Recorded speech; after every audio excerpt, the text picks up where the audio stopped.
Bonjour à tous, bienvenue dans cette vidéo de cuisine. J'espère que vous allez bien et que vous continuez à prendre soin de vous. Il ne faut pas oublier que le virus est toujours là. Voilà, c'était ma parenthèse médicale. Alors pour cette recette, je vous propose de faire des muffins à la banane et aux pépites de chocolat. Alors j'ai une seule banane, il en me faudrait deux, mais c'est pas grave, on fera avec. Donc je vous installe et c'est parti. On y va. Ben, je vais préchauffer le four à 180. On va mettre 100 g de chocolat. Alors là, j'ai pas tout préparé, mais je vais le faire avec vous. Allez, c'est parti. Donc, on casse le chocolat.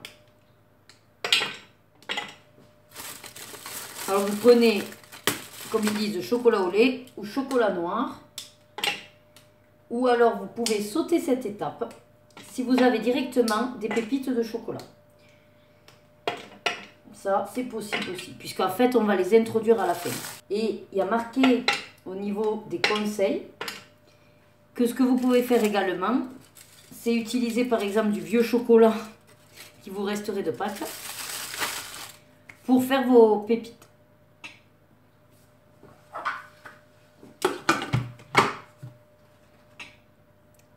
Allez, attention, ça va faire du bruit. Alors du coup, on obtient des petits morceaux comme ceci de chocolat. Voilà. Ils disent de réserver. Hop. Et en fait, on les réintroduira à la fin dans notre pâte à muffin. Tout simplement. Hop, je récupère tout. Voilà. Donc là, forcément, c'est des pépites grossières. Hein. Mais si vous en avez toutes prêtes, comme je vous disais, vous sautez cette étape. Allez, ensuite, la farine. C'est parti. Donc 150. Oups. Alors, il y a les mollo sur la fin.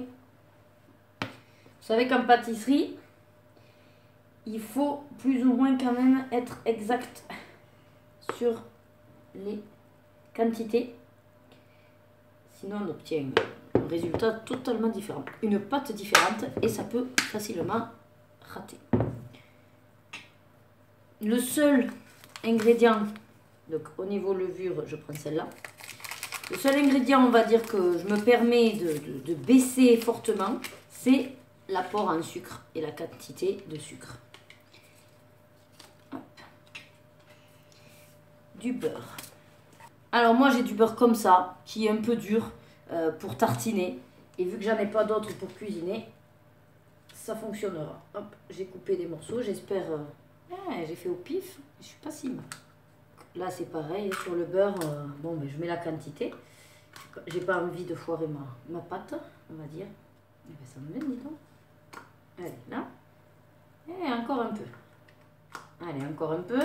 On va y arriver. Disons, mine de rien, 5 grammes.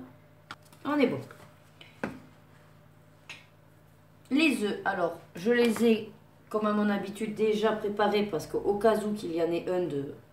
Ouh, j'arrive pas à vous le montrer. Voilà. Qu'il y en ait un de pourri. Donc, je les mets toujours... je les ouvre, en tout cas, toujours à part.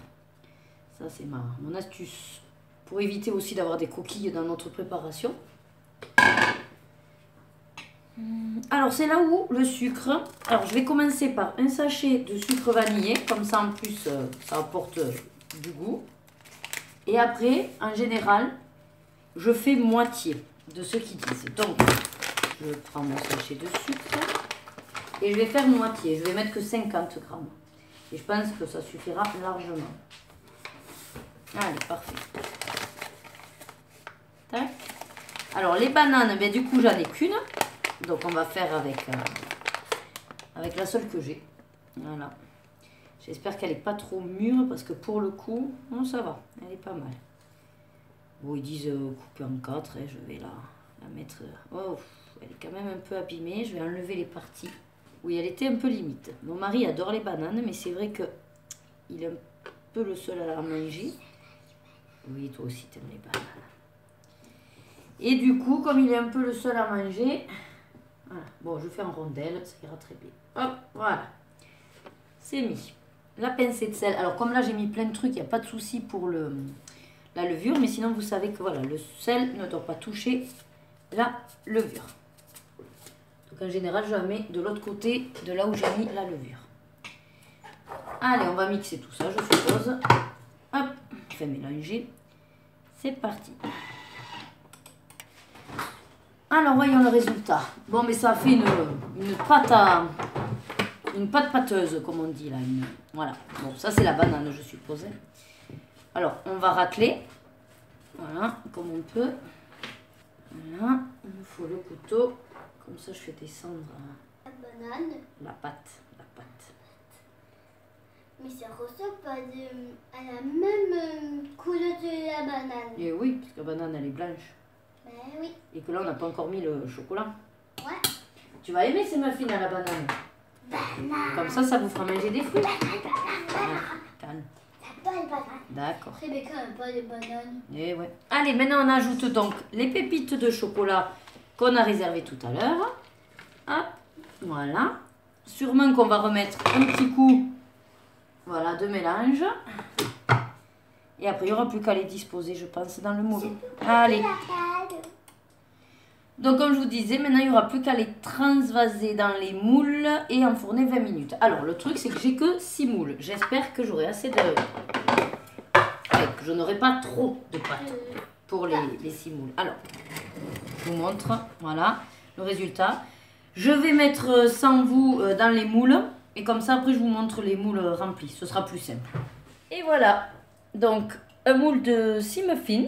Bon, j'ai mis une bonne grosse cuillère à soupe. Et j'ai pu faire 3 autres petits, donc en mini cake, quoi. Voilà, donc je vais mettre tout ça au four pendant 20 minutes. Et pareil, je vous montrerai le résultat.